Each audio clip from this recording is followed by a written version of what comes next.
We're back. Lawmakers and border officials are sounding the alarm. As we learn, Chinese migrants are now the fastest growing group illegally entering the country. House Homeland Security Chair Mark Green revealing, quote, some of these Chinese nationals have even been found to be affiliated with the People's Liberation Army and the CCP, and those are just the ones we've been able to vet. There's no way for our brave men and women on the front lines of this crisis to adequately vet all of them before being effectively forced to release them. Chris Clem served as Border Patrol agent in Yuma, Arizona, and he joins us now to react. Chris, this is so dangerous. I actually was down in southern Texas and ran into a woman who we interviewed who was affiliated with those who are vetting. She was a retired Border Patrol but knows a lot of the NGOs, and she said the NGOs are vetting, they're running low on staff, and they were using recent high school graduates to vet. Nobody knows what's going on here.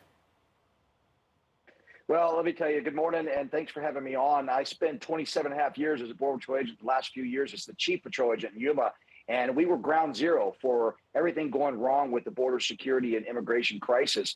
We had oftentimes led the country in Chinese nationals, Russian nationals, people from all over the country. And it doesn't matter what country they're from, with the volume we're seeing, especially when they're coming from countries that are not necessarily our friends, it creates a problem for the agents because they're trying hard. Our system does not do the proper vetting. We know that we're overwhelmed. We're continuing to see numbers at record pace. And that becomes a problem because we ultimately have to release them. And that's why we say, and again, I say it repeatedly, every town's a border town, every state's a border state. Everybody needs to be concerned when we have this type of volume, and we cannot do the proper record checks before we ultimately are having to let them go because there's no space. Chris, there was just a border bill that was killed in the Senate that would do some things. And in there was the idea of hiring more people to adjudicate asylum claims, potentially hiring more Border Patrol agents. I think we have between 20 and 25,000 agents now. What is the right number? In other words, is spending money how we fix the border? Is reorienting the mission of the Border Patrol we have now how we fix the border? Do we have the people, just not the right mission? Give us some insight on that. Well, first of all, there's only about a little over 18,000 Border Patrol agents in the entire country, about 16,000 on the southwest border. Okay. The number that we would like to see is upwards of 20 to 25,000. But let me tell you something. What this administration loves to do is throw money at the problem. And this border bill was a prime example of, look, the first thing we need to do is border security. That is the number one pillar that we have to do. We have to secure this border.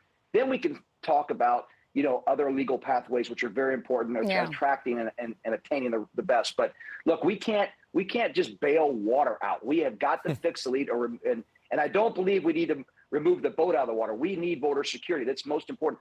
The events going around the world, the stuff happening domestically, we cannot afford a slip up, and we have to continue to support our most resilient bunch of Border Patrol agents we have out there. Yeah, I mean, because all they want to do is more money to process more illegal migrants and more money for the NGOs who are making a killing off of this entire problem. So 100%. One of the things that concerns me about these Chinese nationals coming over is I've spoken to Gordon Chang. He says that they've caught them using ARs and doing sort of gun training.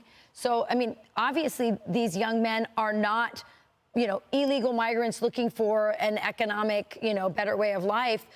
And that's not what you do when you come to the country. You'd be looking for a job or food or services. You wouldn't be going to a gun range. So clearly we don't know what's going on. And we have Alejandro Mayorkas now possibly getting impeached. Do you think that will help the situation? What do you think can come of that if the Republicans are able to get enough votes to do that?